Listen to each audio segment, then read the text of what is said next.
안녕하십니까. 저는 전남대학교 철학과의 박구영 교수입니다. 오늘 여러분들 만나서 반갑고요. 또 코로나 상황에서 어쩔 수 없이 이렇게 영상으로 강의를 해서 우리 학생들이 편집을 해서 이렇게 여러분들이 보게 되겠습니다.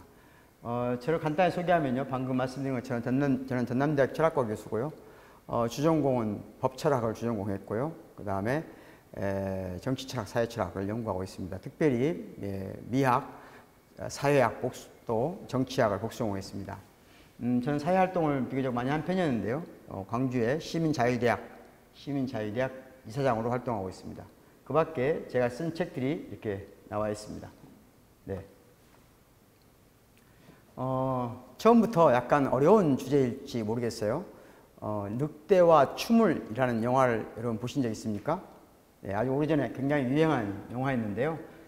그 영화에서 보면 늑대와 춤을은 연기자의, 그러니까 출연한 주인공의 이름인데 거기에는 늑대와 춤을이라는 이름만 있는 게 아니고 주먹 쥐고 일어서 발로 차는 새, 머리에 부는 바람과 같은 이름을 사람들이 가지고 있습니다. 좀 신기하죠. 그러니까 옛날에는 이름과 그 사람이 어떤 특성이 연결되어 있었어요. 이름과 특성이. 지금 우리나라는 그런 경우가 굉장히 드문데요. 여러분 유럽에 가보면 유럽의 대부분의 많은 성들은 예전에 직업과 연관이 있습니다. 그러니까 우리는 성이 이미 상당 부분 조선 말기에 저희들이 성을 갖게 됐기 때문에 대부분의 사람들은 그 전에 성이 없었어요. 없다가 조선 말기에 성을 다른 집안 것, 다른 가문의 것을 차용하다 보니까 그 안에 어떤 직업이나 이런 건 연관이 별로 적죠. 왜냐하면 우린 직업, 즉 양반 이외의 다른 직업을 가진 사람들이 성을 가지고 본 경험이 없기 때문이에요. 그러니까 우리가 지금 성을 가지고 있다는 얘기는 조선시대로 보면 다 양반이죠. 냉정하게 말하면 양반인데, 다른 말로 하면 또 우리가 성이 없었을 수도 있죠. 어쨌든 우리나라는 그런 차이가 있는데, 이 말과 사물, 즉 이름이 그것을 가리키는 사람과 일치할 수도 있죠. 일치하는 게 전통적인 사회입니다.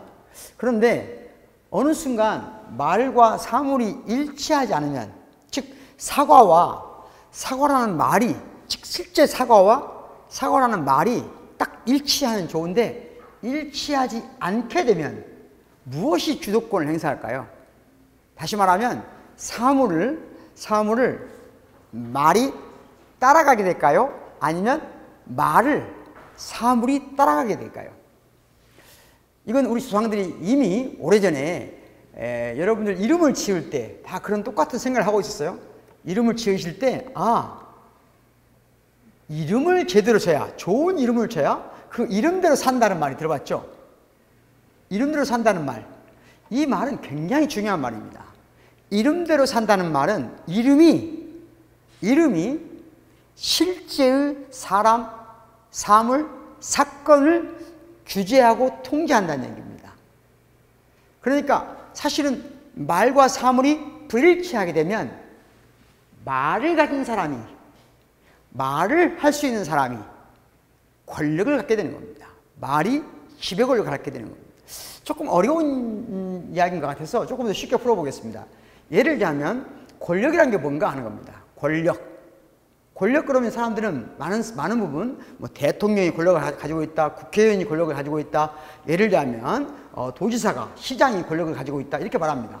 그러면 우리는 권력이 없는 걸까요? 권력이 없는 사람은 죽습니다. 모든 살아있는 존재는 권력을 가지고 있기 때문에, 권력이란 다른 말로 하면 파워죠. 힘이죠. 힘이 없으면 죽죠. 그럼 힘이란 게 뭘까? 우리가 가장 물리적으로 힘도 있죠. 내가 이걸 움직일 수 있는 힘. 예를 들면 제가 지금 코로나 마스크를 들 수 있는 힘이 있는 거, 이 힘이 없으면 죽죠. 그런데 내가 이걸 들게 하는 내가 이 마스크를 들 수 있는 힘은 힘이지만, 내가 다른 사람이 마스크를 들게 하면 권력이 되는 겁니다. 아주 쉬운 거예요. 예를 들어서 지금 여러분이 제 강의를 동영상으로 듣고 있는데 듣고 있는데 만약 실제 어떤 학생이 내 앞에 있어요. 손 들어봐요, 학생. 그러면 손 들어준단 말이에요. 그럼 권력이 있는 거예요. 그런데 내가 손 들어봐도 안 들어요. 권력이 없는 거죠. 다른 말로 하면 권력이란 말빨이에요. 말이 현실로 움직이냐 안 움직이냐가 핵심인 겁니다.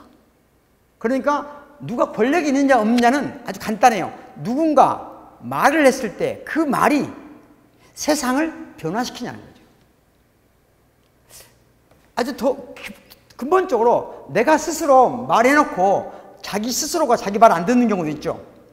난 내일 아침 일찍 일어날 거야. 결집 말했어요. 그래놓고 자기 명령에 따라요, 안 따라요, 우리가? 안 따르면 이런 말이 있어요. 자기 자신의 명령에 따르지 않는 사람은 언젠가 다른 사람의 명령을 받으며 살아야 된다. 좀 비극적인 말이죠. 니체라는 사람의 말입니다. 어쨌든 말과 권력이라고 하는 것이 밀접한 연관이 있다. 권력이 없으면 사람은 죽는다. 권력은 불가피하게 모든 인간에 필요하다. 이 말을 종합해보면 누군가 내 말을 들어주는 만큼 들어주는 바로 그곳에 제 권력이 있다는 거거든요. 여러분도 마찬가지예요. 그럼 나를 살리는 사람은 누구예요? 내 말을 들어주는 사람들이죠. 여러분도 똑같아요. 여러분도 지금 여러분이 무슨 말을 했을 때 그 말을 들어주는 사람이 있습니다. 그 사람이 여러분에게 권력 감각을 느끼게 해주는, 여러분을 살아있게 하는, 생존하게 하는 중요한 사람들인 거죠. 어쨌든 약간 이야기가 많이 샜는데 아주 오래전에는 말과 사물이 일치했다. 그런데 현실은 점점 말과 사물이 불일치하는 쪽으로 가죠. 일치하지 않는 쪽으로 갑니다. 점점 말과 사물이 일치했던 시대에서 말과 사물이 어긋나는 시대로. 여기 한번 화면을 읽어보겠습니다. 우리가 지향하는 민주복지국가는 첫째, 우리 정치 풍토에 맞는 민주주의를 이 땅에 토착화하고, 둘째, 진정한 복지사회를 이룩하여, 셋째, 정의로운 사회를 구현하고, 넷째, 교육 혁신과 문화 창달로 국민 정신을 개조하려는 것입니다. 본인은, 제 목소리는 누구 대통령 같아요? 본인은 제11대 대통령으로서 이와 같은 국가지표를 달성하기 위한 그 기초작업에 착수하겠습니다. 우선 참다운 민주역량의 축적은 우리의 당면과제 중에 하나입니다. 민주주의는 인류의 보편적 가치입니다. 자, 본인은 제11대 대통령으로서 누굴까요? 여러분, 우리나라 제11대 대통령이 누굽니까? 전두환입니다. 전두환이가 민주복지국가를 말했어요. 가장 우리나라 역대 정치 대통령으로서 가장 나쁜 사람입니다. 가장 반민주적인 사람이에요. 가장 반복지적인 사람이었어요. 이런 사람들이 민주복지국가를 얘기해요. 민주주의를 얘기하고 복지사회를 얘기하고 심지어 정의로운 사회를 얘기해요. 가장 부정의한 사람이에요. 정의를 얘기하는 시대. 그런데 이자가 다른 건 다 숨겨도 숨길 수 없는 게 하나 있었어요. 자기가 독재자라는 것을 보여주는, 다 숨기려고도 숨길 수 없는 대목이 있어요. 여러분 어디라고 보십니까? 어디에 독재자의 영혼이 들어있습니까? 예, 바로 여기에 있습니다.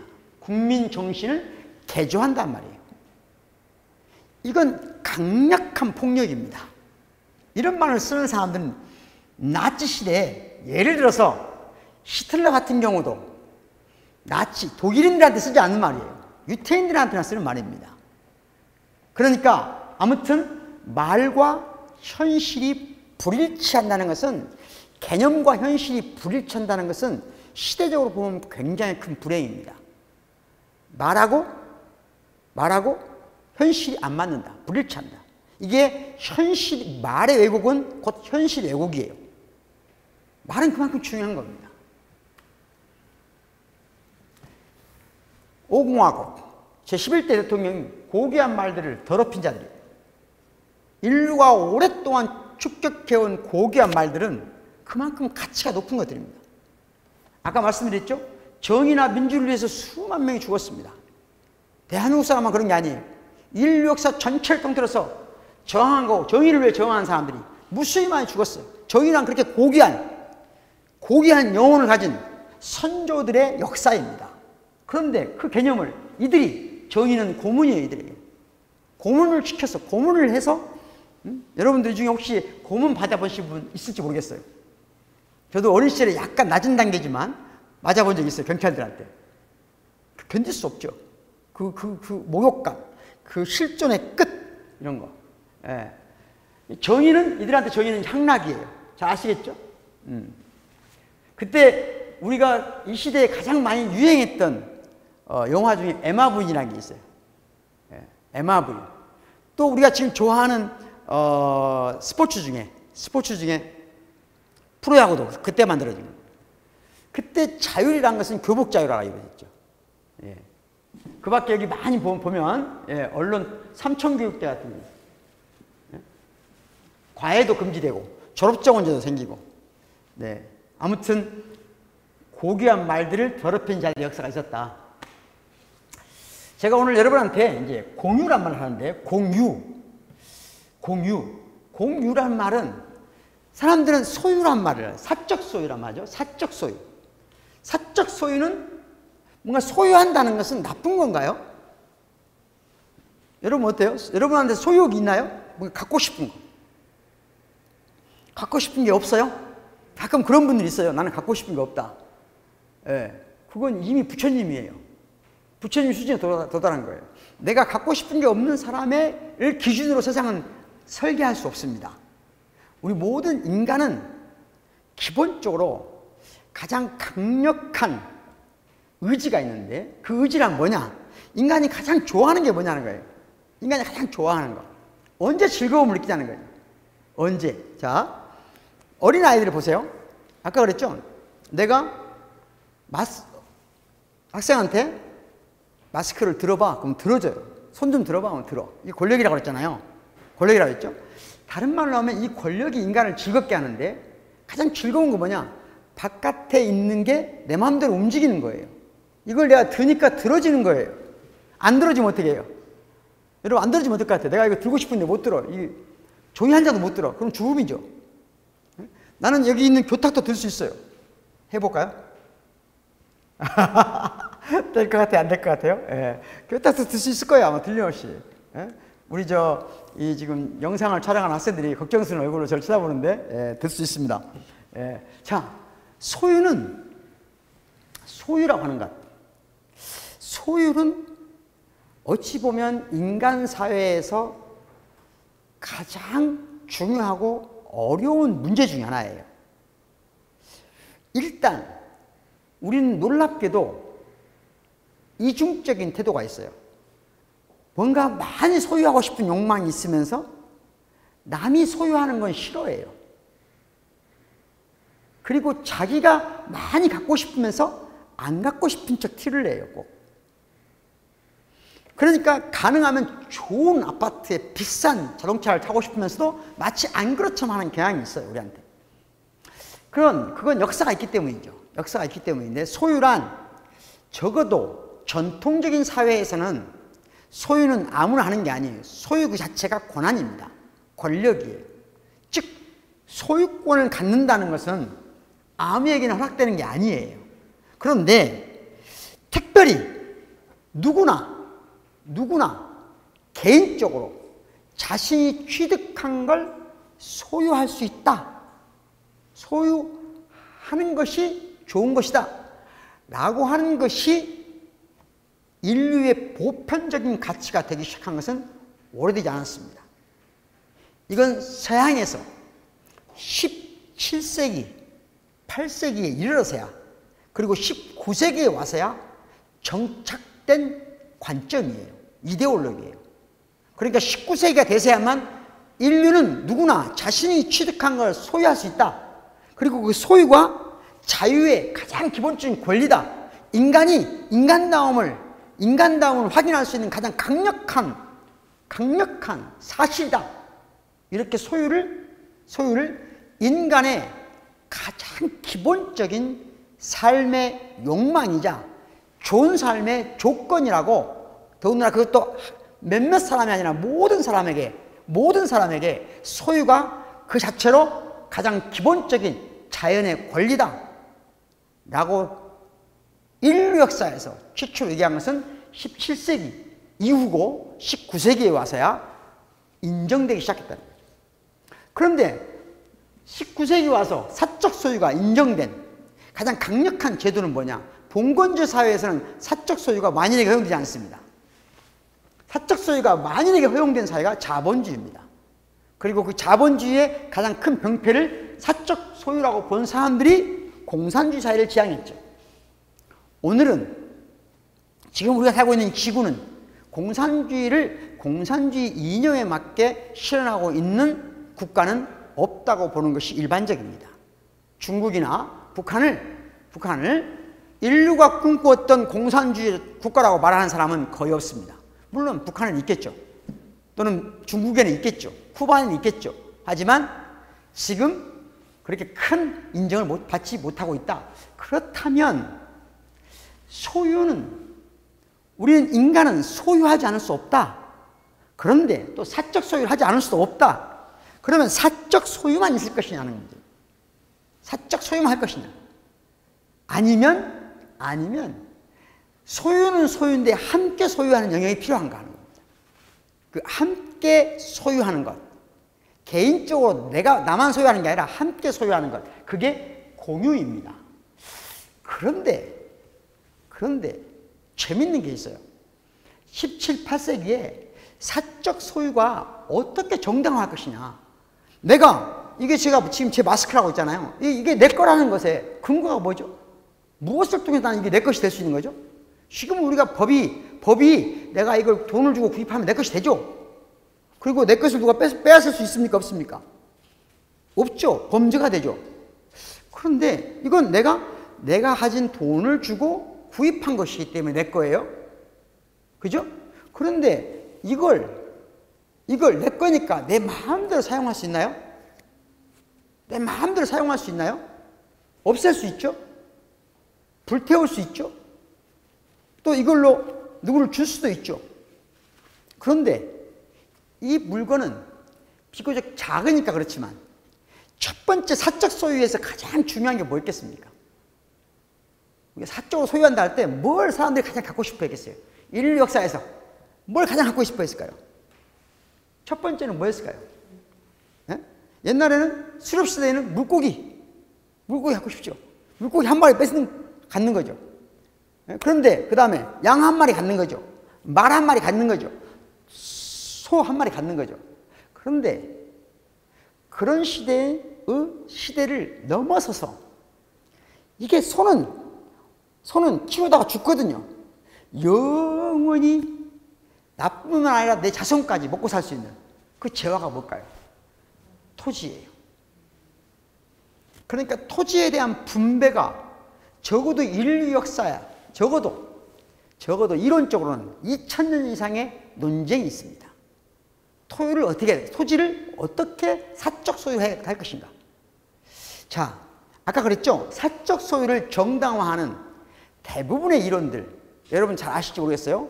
혹시 시민들이 낯설지 모르겠는데 임마누엘 칸트 들어보셨나요? 장 ዣ크 루소 또는 존 록, 토마스 홉스와 같은 위대한 서양의 사상가들이 사적 소유, 토지의 사적 소유를 어떻게 근거 지을 것이냐 할 때 첫 번째 모든 토지는 모든 인류의 공적 소유물이라는 거예요. 모든 인류의 뭐라고요? 공적 소유물입니다. 여기서 말하는 이 공유가 아니고, 이건 뭐예요? 기본적으로는 public ownership입니다. 그러니까 지금 여러분이 가지고 있는 토지는 여러분 개인의 사적 소유이면서 법률적으로 보면 어떻게 되느냐? 법률적으로 보면 대한민국 국민의 공적 소유물입니다. 법적으로 그래요. 제가 법치학 전공했다 했잖아요. 여러분이 지금 가지고 있는 모든 토지, 심지어 돈도 마찬가지예요. 모든 사적 소유는 기본이 뭐다고요?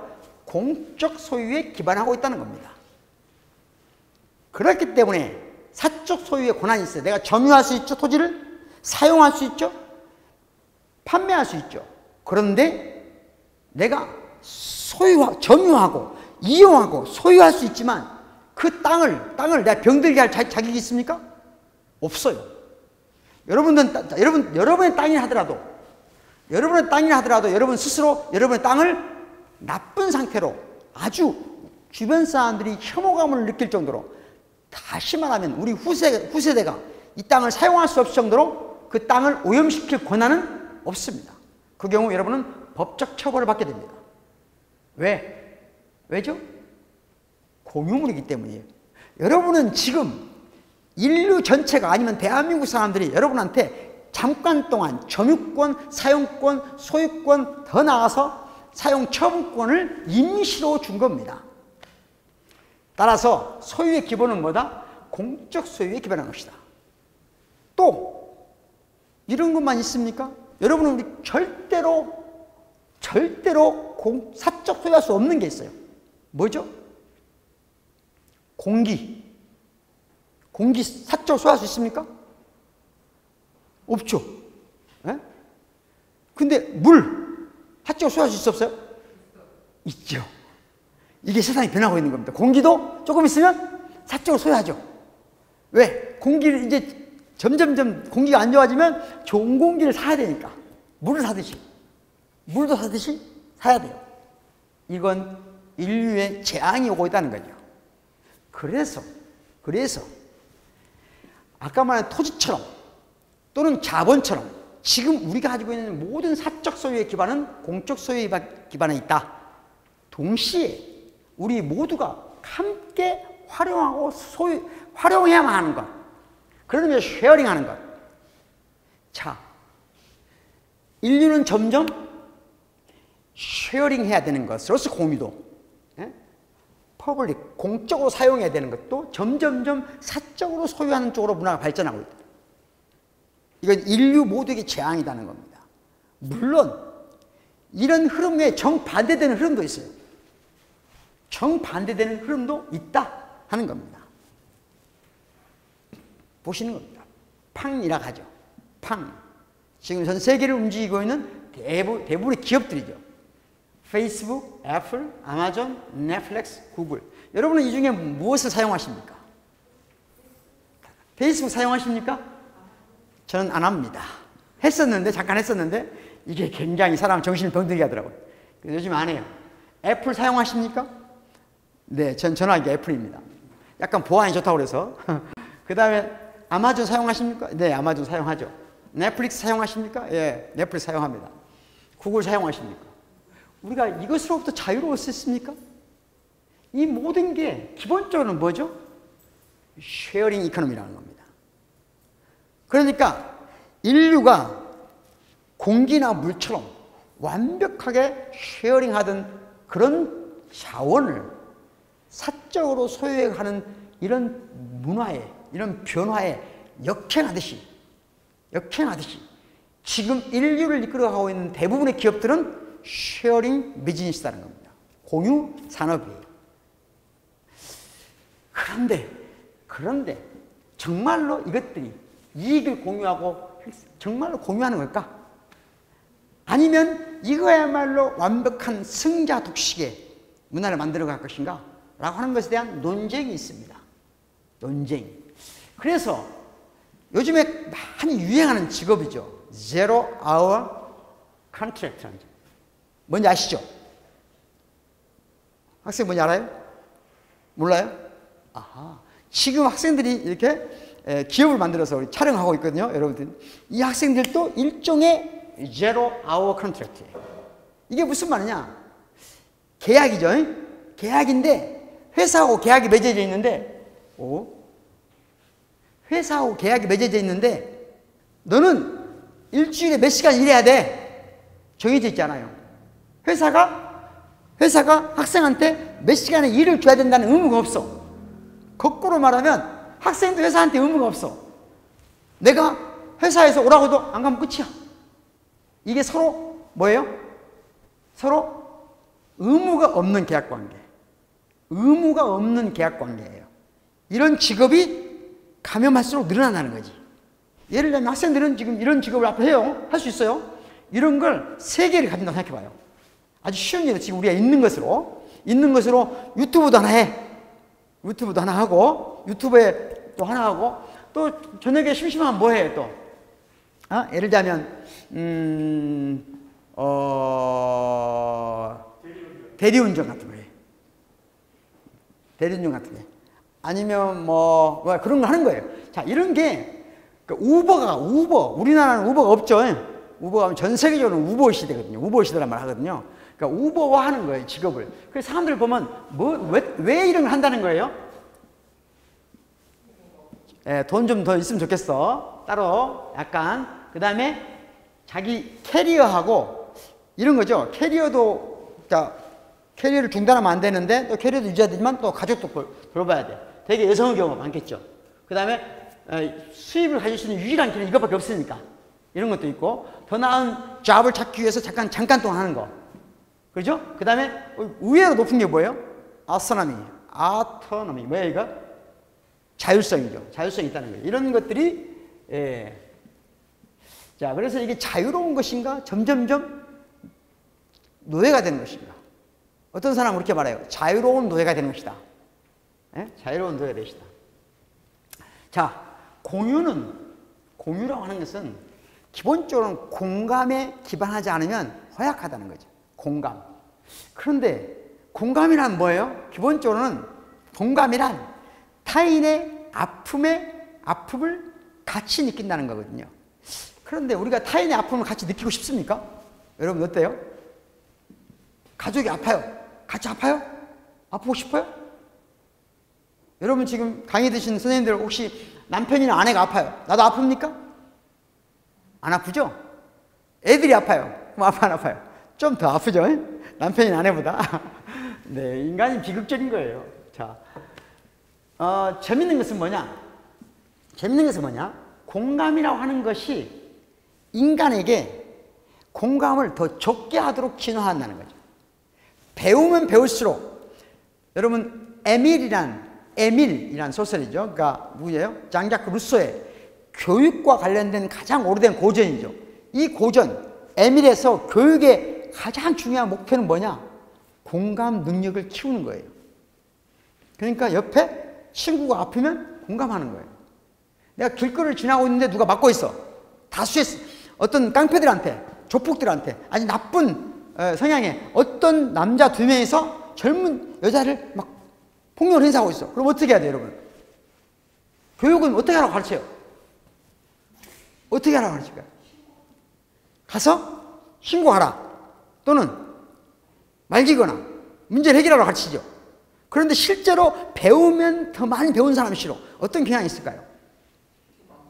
그렇죠. 회피하는 거죠. 실제로는 엄마가, 아빠가, 선생님이 실제로는 책에는 이렇게 안 나와 있지만 책에는 가서 뭔가 문제를 해결하라고 말하지만, 참여하라고 말하지만 엄마는 절대로 휘말리지 말아가죠. 그래서 배운 놈일수록 도망가고 안 배운 놈들은 어떻게 할까요? 그러면? 안 배운 놈들 어떻게 할까요? 같이 싸워버리는 거예요. 아무튼 자, 원숭이하고 인간하고 누가 더 공감 능력이 뛰어날까요? 인간이 뛰어나다. 그럴 수 있죠. 어떤 부분에서는. 그런데 원숭이, 프란시스 말이라는 사람의 실험이에요. 실험을 했는데, 프란시스 말이라는 사람이, 지금 여러분 유튜브에 들어가면 나옵니다. 이 사람 이름 쳐보면 바로 나와요. 원숭이에다가, 원숭이 철장 속에 넣어놓고 끈을 하나 줘요.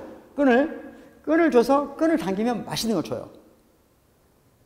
근데 원숭이가 처음에 끈을 당기면 맛있는 걸 준다는 걸 좀 지나면 알게 되거든요. 처음에는 몰라. 내가 끈을 당기면 맛있는 바나나를 주네. 그러면 이제 원숭이는 어떨까요? 계속 당길까요? 아니면 배고플 때만 당길까요? 어때요? 인간은 어떨까요? 인간은 계속 당기죠. 쌓아놔야 되니까. 근데 동물은 그렇지 않아요. 동물은 배부르면 안 당겨요. 그게 인간과 동물의 차이예요. 첫 번째. 두 번째. 그러고 나서 옆에다가 또 다른 원숭이를 철조망 속에 넣어놔요. 그리고 이 원숭이가 줄을 당기면 바나나를 맛있는 걸 하나 주되 동시에 뭘 하냐? 옆에 있는 원숭이를 한 대씩 때려. 그러면 옆에 있는 원숭이가 아프겠죠? 악을 쓰겠지? 와, 나 왜 때려? 그러면 그겠죠? 그럼 원숭이가 참 이상하거든. 왜 나는 끈을 당기면 맛있는 걸 주는데 옆에 원숭이는 뜯어맞지? 근데 원인을 찾는 데까지 발전을 하면 원숭이가 그렇게까지 머리가 발달되지 않아요. 그런데 원숭이는 뭘 알게 되냐? 내가 줄을 당기면 나에겐 좋은 것이 떨어지지만 나는 누군지를 모르지만 똑같은 원숭이가 한 대 맞는다는 걸 알게 돼. 그럼 원숭이는 줄을 당길까요? 안 당길까요? 네? 당겨 안 당겨요? 어떤 원숭이도 줄을 당기지 않습니다. 심지어 애시간이 배고파도 안 당깁니다. 그러면 인간은 어떨까요? 여러분 어쩔 것 같아요? 여기 서희 지금 학생들 친한데 내가 아주 배고파. 옆에 친구가 한 대씩 맞아. 내가 배고파. 당겨 안 당겨요? 인간은 당겼다 안 당겼다 그래요. 공감의 능력은 배울수록 진화할수록 퇴화한다는 거죠. 그게 인간이 가지고 있는 비극이에요. 그래서 교육을 통해서 둔감해지지 않도록 공감 능력이 떨어지지 않도록 하는 거예요. 더 발전시키기는 어려워요. 생각해봐요. 우리가 타인의 고통에 내가 반응한다? 그럼 어떻게 될까요? 인간은 이미 파멸했어요. 멸종됐어요. 우리는 생각해봐요. 소가 아프리카 들판에서 소들이 초원을 가고 있단 말이에요. 그 사자한테 자기 자식이 지금 재패에서 먹히고 있어. 그럼 어떻게 해야 돼요? 슬퍼하고 있어야 돼요, 여기서? 슬퍼하고 싸워야 돼요? 그러면 소는 이미 멸종됐어요. 그럼 어찌해야 돼요? 소들은 대개 어느 정도까지 슬퍼할까요? 예? 사슴은 얼마나 슬퍼할까요? 며칠이나 자식이 내 눈앞에서 다른 종에 의해서 재패에서 먹고 있는 걸 보면서 슬픔의 눈물을 동물들은 얼마나 흘릴까요? 인간은 어떨까요? 인간은 어떤 방식일까요? 자, 그래서 공감이라는 게 굉장히 중요하다. 이 공감이 없는 한 공유도 없는 거다 라고 하는 건데, 물론 공감 자체가 위험한 측면도 있어요. 이걸 설명을 하면 기니까 어쨌든 21세기에 자 제일 중요한 게 뭐예요? 4가지라고 해요. 여러분이 살아가는데 앞으로 굉장히 중요한 것이다. 첫 번째가 뭐죠?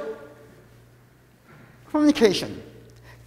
앞에 COM이 붙으면 다 together란 말입니다. 함께.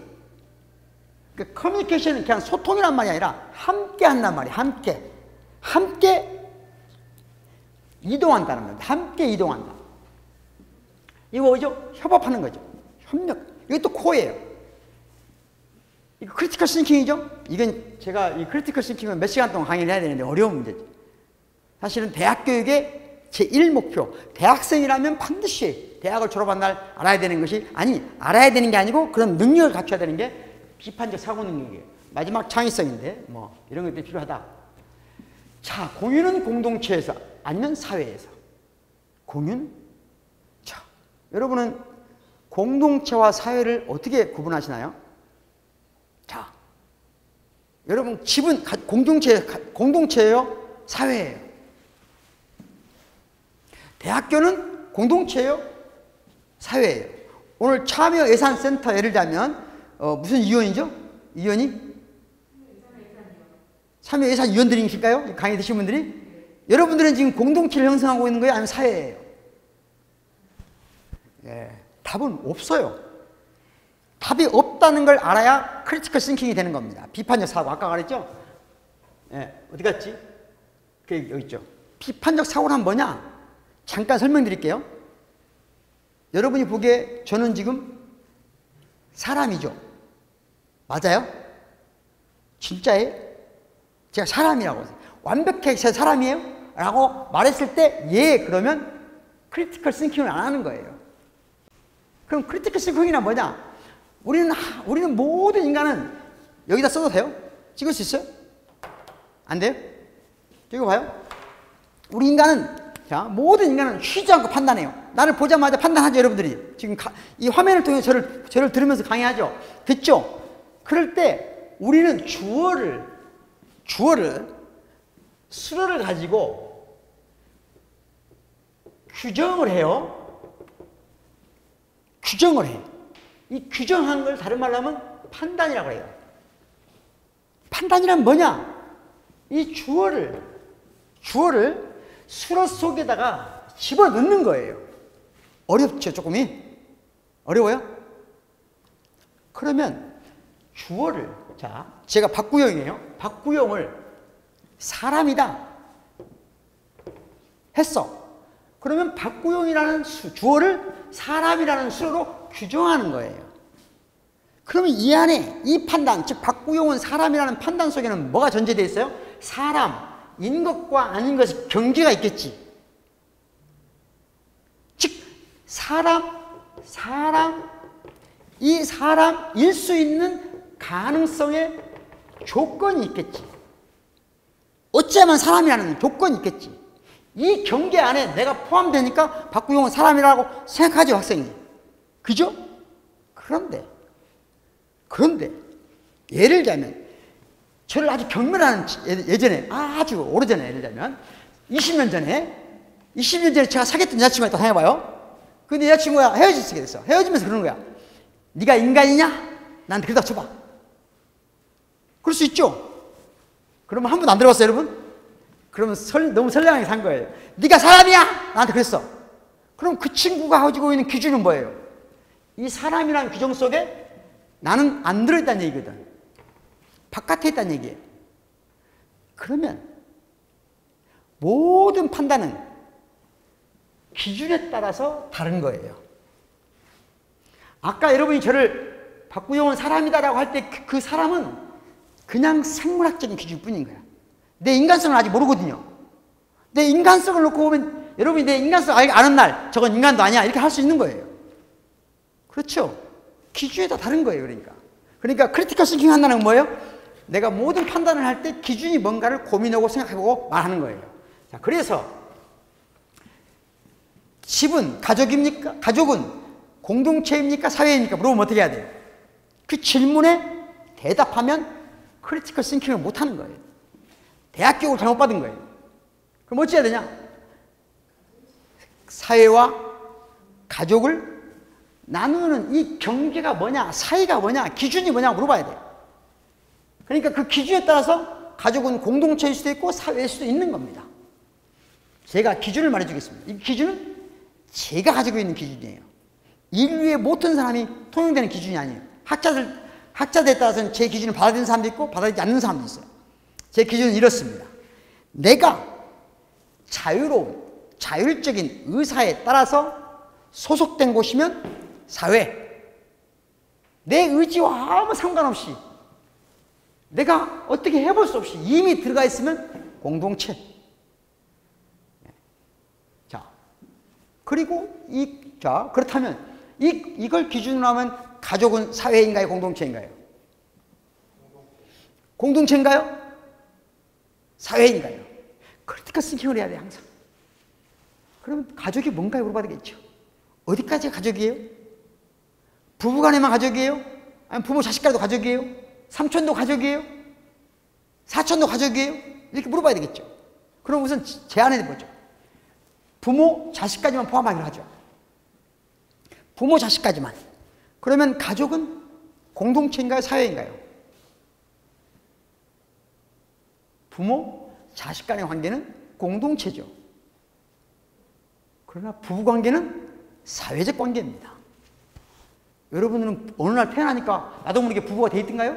이 사람하고? 그래서 사회적 관계인 남편이나 아내가 아플 땐 덜 아픈 거예요. 그럼 자식이 아프면 더 아픈 거예요. 왜? 공동체 관계이기 때문에. 다른 겁니다. 네? 사회적 관계는 법률에 의해서 통제받는 관계예요. 공동체는 가능하면 법이 간섭하지 않아요. 아버지가 딸 한 번 때렸다고 법률이 막 신고 한번 했다고 바로 와서 아버지 처벌에 갑니까? 쉽지 않죠. 자, 그러니까 가족은 공동체이면서 사회죠. 부부간의 관계는 사회적 관계라면 부모와 자식의 관계는 공동체적 관계죠. 자, 그렇다면 국가는 뭘까요? 국가도 공동체죠. 우리가 국가에 들어가고 싶어서 들어온 건 아니잖아요. 우리한테는 이 개인과 국가 사이에 다양한 사회들이 있어요. 어차피 공동체는 공유를 기반으로 합니다. 그건 문제가 안 돼요. 그런데 오늘 우리가 관심 갖는 공유는 사회가 무엇을 어떻게 공유할 것인가 하는 문제입니다. 네, 사회를 국가와 동일시하는 것들이 이런 것들입니다. 예. 자, 우리가 살고 있는 세상이 가장 큰 문제가, 자, 국가와 개인들 사이에 이 사회가 얼마만큼, 이 공적 영역이죠. 국가가 공적이라고 생각하는 사람들이 많은데 사실은 그렇지 않습니다. 국가와 개인들 사이에 이 공적 영역이 얼마나 잘 돌아가야 되냐 문제인데, 이 공적 영역이 지나치게 두 가지의 논리에 의해서, 즉 돈과 권력의 논리에 의해서 지배된 것을 흔히 말하는 대로 식민화, 우리의 삶의 세계가, 생활 세계가 돈의 논리에 의해서, 권력의 논리에 의해서 식민화된 것이 현대사회의 중요한 문제 중에 하나다, 이런 지적이 있습니다. 자, 우리 사회의 경제구조를 한번 봐보겠습니다. 우리 사회 경제구조를 보시면, 자, 이 도표를 잘 보시면 완전히 번 만큼 소득이 증가한, 모두가 공정한 사회죠. 그런데 이게 넓으면 넓을수록 어떤 문제냐? 불평등이 많다는 거예요. 불평등. 지금, 자, 우리나라 경우 잘 보십시오.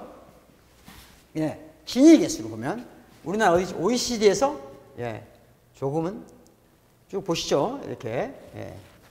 우리나라가 뭐 아주 나쁜 상황이 아니에요. 전반적으로 봤을 때는. 그런데 우리나라 경제 총 규모나 이런 거 봤을 때는 세계적으로 10위권 내에 있는데, 문제는 뭐냐? 우리나라의 경제 성장에 비해서 뭐가 문제일까요? 가장 크게. 네. 경제 성장은 쭉 이루어지고 있는데 뭐가 문제예요? 가계 소득이 심각한 거예요. 그러니까 나라가 부자가 되는데 누구만 부자가 된다는 얘기입니까? 아니, 가정이, 집이 부자가 돼야 되는데 누가 부자가 되고 있어요? 네. 자, 기업이 부자가 되는 나라. 아니, 기업이 부자가 되고 나라도, 집도 부자가 돼야 되는데, 가족도 부자가 돼야 되는데, 이게 불균형한 사회예요. 그러니까 일반적으로는, 전통적인 사회에서는 저축은 집에서 하고 기업은 돈을 빌려서 사업을 해야 되거든요. 지금 우리나라는 정반대예요. 가게는 돈을 빌리고 기업은 저축을 하는 나라가 됐습니다. 심각한 거죠. 이게 지금 대한민국 경제 규모. 그런데 문제는 이 경제 시스템이 어떤 정권이 오냐에 따라서 혁신적으로 바뀌냐? 그렇지 않다는 게 문제인 거예요. 정권이 바뀌어도 쉽게 이 문제가 해결되지 않아요. 아주 심각한 문제입니다. 아주 심각한 문제. 더 심각한 문제는 뭐냐? 잘 보십시오. 1980년에 대한민국의 대기업 대비 중소기업 노동자의 임금이 어떻습니까? 전 산업을 보죠. 96%였어요. 그러니까 대기업의 단위나 동네 작은 기업의 단위나 다 임금 차이가 1980년에 별로 없었어요. 제조업 분야도 91%니까 옆에 친구가 연봉이 1000만 원이면 나는 900만 원인 거예요. 연봉 1억이면 나는 9천만 원이에요. 대기업 다닌 사람이 지금 예를 들어서 제조업 분야에 기아자동차, 현대자동차 다닌 친구들 1억이야. 그러면 지금 우리나라 같은 업종의 제조업에 다니는 하청업체 직원은 몇 프로 받을까요? 지금 현재? 50%. 50%. 그러니까 대기업, 동일한 노동을 하는 대기업 노동자가 1억을 연봉을 받는다. 그럼 중소기업 노동자는 얼마 받아요? 평균 5천만 원 받아요. 평균이 그렇다는 얘기예요. 그러면 3차, 4차 하청업체를 간다든가 그러면 2,500만 원 받는 겁니다. 이 불평등 구조가 왜 더 잘 살면 잘 살게 될수록 심화되는가? 이게 문제라는 거예요. 기업이 저축하는 나라예요. 아까 말씀드렸죠? 가게가 저축하는 게 아니라 기업이 저축을 해요. 예? 이게 기업이 예전에는 이거 뭐예요? 가게가 기업 저축을 했죠. 지금은 기업이 저축하는 나라. 희한한 거예요. 기업은 흔히 기업가들이 하는 말이죠. 기업가 정신. 기업가 정신이란 뭡니까? 위험을 무릅쓰고 새로운 영역을 향해서 투자하고 기업가 정신 아니에요? 요즘은 기업가들이 투자를 안 해. 저축을 해요. 그래서 가문, 가족의 빛으로 성장하는 애가 됩니다. 사실은 우리나라 지금 경제가 전 세계적으로 보면 다 괜찮습니다. 냉정하게 말하면 여러 가지 지표상 대한민국 경제가 세계에서 가장 전망이 괜찮은 나라 중에 하나예요. 단 하나의 위험 요소가 있다면 이 나라는 뭐가 있냐? 가계 부채율이 너무 높다는 겁니다. 이게 가장 심각한 문제예요. 문제는 분배의 정의가 사라지고 있다는 거죠. 분배의 정의가. 상위 0.1%의 노동자의 월평균 소득이 5,458만 원. 중위소득 근로자의 30배입니다. 상위 0.1%의 총 근로소득은 뭐냐? 예? 어마어마하죠. 남녀 차이는. 예? 남성 임금이 100일 때 여성은 63%에 불과해요. 그러니까 아직도 많은 사람들이 여자들이 나댄다고 그래요. 여자들이 돈도 더 잘 벌고 나와요. 전혀 그렇지 않습니다. 아직도 세상은 지나치게 남성 중심적으로 되어 있습니다. 더군다나 보세요. 이 나라 땅을 봐봐. 다 누가 소유하고 있어요? 한 명이 전체 55.2%를 사용하고 있어요. 1%가 우리나라의 1%가 이 나라 땅의 50%를 소유하고 있어요. 문제는 뭐예요? 70%는 뭐가 없다는 겁니까? 땅 한 평도 없다는 얘기죠. 여러분 땅 있어요? 촬영하는 학생은 땅 있어요? 없죠, 당연히. 70%. 예. 자, 1인당 노동시간은 전 세계 평균이 1766시간인데 우리가 몇 시간이 많아요? 347시간이 많아요. 1년에 347시간. 이 말은 다른 말로 하면 뭐예요? 하루에 2시간 더 일한다는 얘기예요. 왜냐하면 평균 365 다 일하지 않으니까. 하루에 다른 나라 사람보다도 2시간 정도 일 더 많이 하는 거예요. 일은 많이 하는데 불평등은 심한 나라. 그래서 문제는 우리가 한때 금융자본주의가 문제다. 금융자본주의. 뭐죠? Occupy the Wall Street. 월스트리트가 뭡니까? 월스트리트가 세계 금융자본 자산의 중심이죠. 여기를 점령해야 된다. 문제는 이런 불평등 구조가 첫 번째는 잡의 문제였죠. 직업의 문제죠. 직업, 정의, 그리고 교육의 문제다. 교육의 불평등 구조는 이 불평등을 지속적으로 만드는 거예요. 치유 불가능한 방식으로 만드는 거죠. 그래서 이 불평등 구조를 해결하려면 교육의 평등 구조를 가져야 되는데 우리가 지금 대학생들을 봐보세요. 우리 지금 여기 촬영하는 학생들도 아마 그런데 요즘 대학생들 중에 모두가 대학에 오는 시대가 됐지만 조건이 안 좋으면 대학생이 아니라 직업이 알바생인가 대학생이 헷갈릴 정도예요. 이런 현상이 일어나고 있다. 이게 불평등 구조죠. 예. 뭔가 쓸모없는 인간으로의 전락. 네, 이런 것이 너무 과도하게 노출되어 있다는 거죠. 그런데 왜 인간은 불평등을 감수하는가 하는 거예요. 지금은 바우만이라는 학자가 우리에게 남긴 왜 인간은 이토록 강력한 불평등을 왜 감수하는 것만? 왜? 너무나 지친 걸까요? 지쳐? 제가 요즘에 최근에 읽은 책들인데요. 젊은 세대들한테 지금 20대에게 가장 첫 번째 절망은 뭐냐? 우리 부모들보다 내가 잘 살 수 없다. 거예요. 부모들처럼 잘 살 수 없다. 최소한 우리 부모는 집이라도 갖고 있어. 근데 우리는 평생 벌어서 집을 살 수 있을까? 부모가 집을 넘겨주지 않으면 근데 부모가 오래 살 것 같아. 그러면 집도 원불로 받는데. 그럼 뭐가? 우리 남는 게 뭘까요? 이 학생들한테 특히 이제 광주는 좀 다른데 서울 같은 데 가면 젊은이들한테 많이 유행하는 말이 있어요. 여러분 아세요? 지옥고. 들어봤나요? 지옥고. 요즘 그러니까 여러분 우리 광주에서 전남대학을 나온 학생들도 졸업하고 서울로 가요. 그러면 지옥고를 살아요. 지옥고에 가는 거예요. 지옥고란 뭐예요? 첫 번째, 지하에 사는 거예요. 옥탑방, 고시원. 인생이 가장 아름다운 시절, 20대와 30대를 어디서 보내요? 지옥고에서 보낸다는 거예요. 그래서 전 세계에서 단위 면적당 가장 커피숍이 많은 나라입니다, 우리가. 커피숍을 왜 가요? 쾌적한 데가 그밖에 없기 때문이에요. 그만한 데가 없기 때문에. 그런데도 우리는 왜 불평등을 감수하는가? 세계는 지금 어떤 위기에 놓여 있냐?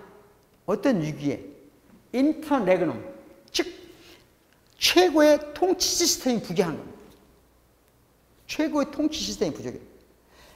기존의 1970년대 경제 위기, 우리가 흔히 스태그플레이션이라고 해요.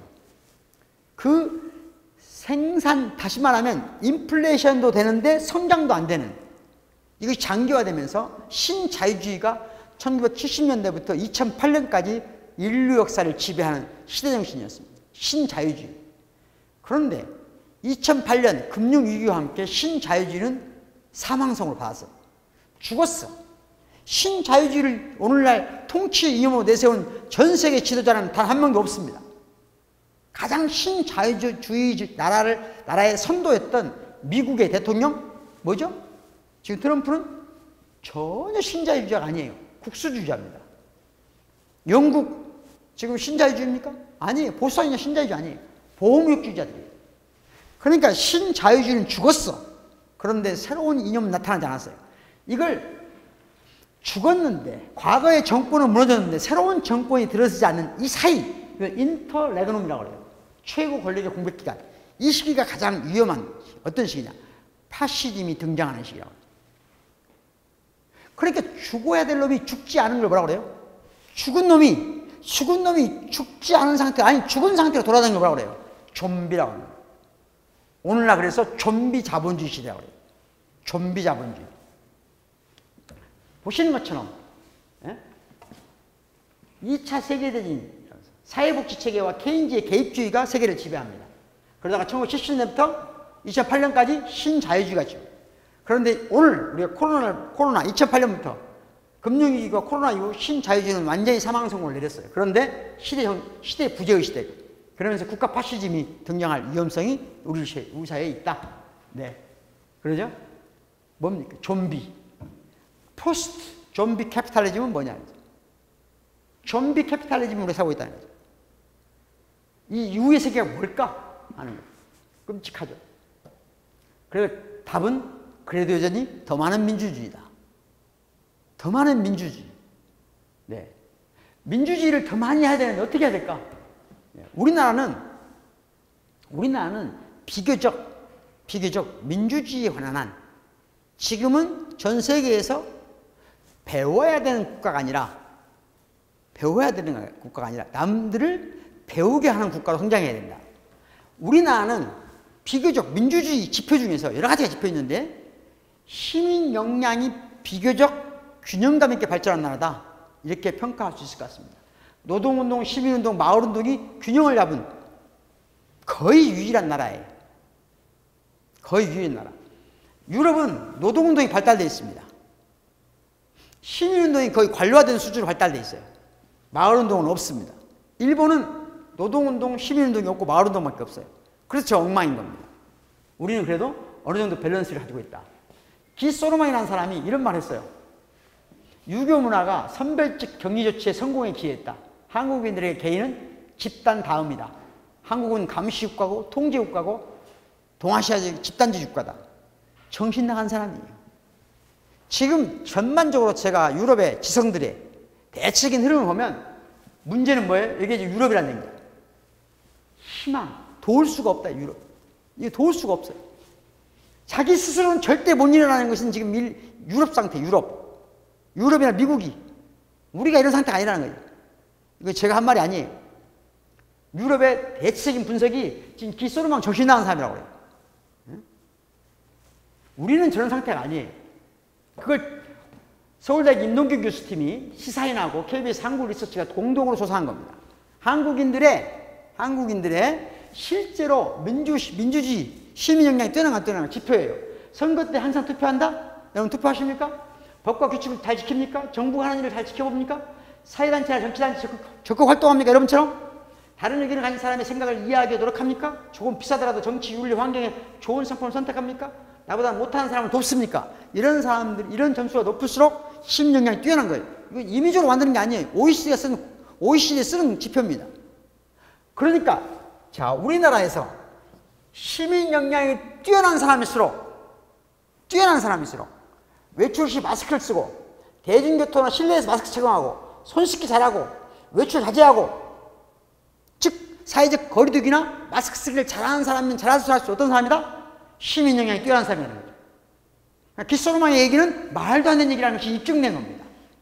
대한민국 사람들 중에서도 시민 역량이 뛰어난 사람들이, 개인주의적 성향이 뛰어난 사람들이, 집단주의 성향이 뛰어난 사람보다도 훨씬 더 마스크를 잘 쓴다는 거죠. 시민 역량이 없는 사람들이 어디에 모여서, 광화문에 모여서 악을 쓰고 이런 거죠. 그래서 우리 사회 전반적으로 보면 이렇다 이겁니다. 우리가 방역, 자, 그래서 여러분들이 지속 가능한 방식으로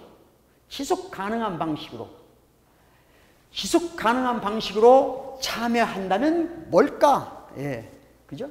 지속 가능한 방식으로 이 공유사회를 만들어가기 위해서 더 많은 민주주의를 하려면 무엇보다도 자유를 향한 참을 수 없는 열망이 우리를 지배하죠.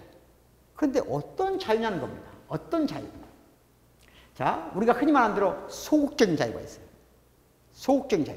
이건 무슨 말이냐면요. 남한테 방해받지 않는 거예요. 이런 말 들어봤죠? 남에게 피해를 주지 않는 한 너는 뭐든지 할 수 있어. 이 말이죠. 이게 대한민국의, 아니 전 세계 소극적이면서 법적인 자유입니다. 방해하지 않는 자유. 적극적 자유란 뭐냐? 좋은 세상, 올바른 사회를 만드는 자유예요. 자, 오늘 이 자리에 참석하신 참여 예산 관련 위원님들은 어찌 보면 본인들이 좋은 세상, 올바른 사회를 만드는 자유를 지향하는, 즉 적극적 자유의 능동적인 시민이라고 생각할지 모르겠습니다. 그러나 소극적이냐 적극적이냐, 법적이냐 도덕적이냐는 중요하지 않습니다. 중요한 건 의사소통적 자유예요. 의사소통적 자유란 이런 겁니다. 나는 남한테 방해 안 하고 나는 방해받고 싶지도 않아. 오케이. 그런데 내가 한 이 행위가 남에게 방해가 되는지 안 되는지, 남이 나한테 한 행위가 나한테 방해가 되는지 안 되는지를 나 혼자 결정하는 것은 민주주의가 아닙니다. 참여가 아니에요. 어떤 세상이 좋은 세상이냐, 어떤 세상이 올바른 세상이냐를 결정하고 적극적으로 열심히 사는 것도 민주주의와 관계없어요. 어떤 세상이 좋은 세상인지, 어떤 사회가 더 바른 사회인지는 나 혼자 결정하지 않는 것이 민주주의입니다. 그게 참여예요. 그럼 어째야 되냐? 아니요를 말하면서 협의하고 합의하는 자유가 필요합니다. 누군가 주장을 할 때, 나도 주장할 수 있죠. 우리는 서로 주장할 수 있습니다. 그 주장에 대해서 입장을 취할 수 있는 자유. 그래서 우리가 합의하고 협의하는 자유, 의사소통적 자유가 참으로 지속 가능한 참여를 가능하게 하는 자유고, 그것이 민주주의의 원천이고, 그것이 공유사회로 가는 지름길이다. 마지막으로 우리 헌법에는 두 가지가 있습니다. 우리 헌법은 정의의 두 원칙을 요구하고 있는데 기회균등과 생활균등, 기회를 동등하게 줘야 된다. 동시에 생활도 균등해야 된다. 어느 쪽이 더 우리나라 헌법적 가치에 맞는 것 같습니까, 여러분? 생각은 여러분이 하시기 바라겠습니다. 감사합니다. 즐거운 하루, 또 즐거운 강의 시간이 되길 바라겠습니다. 고맙습니다.